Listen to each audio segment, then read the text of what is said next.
Hey, empathy is the art of design thinking. It means stepping into the user's shoes, understanding their needs, motivations, and struggles.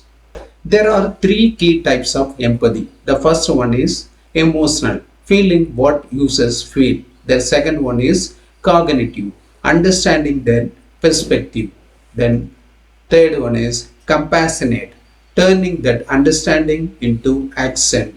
To capture user insights through empathy, we use powerful tool, the empathy map. It visualizes what users say, do, and think and feel, helping us uncover their hidden needs.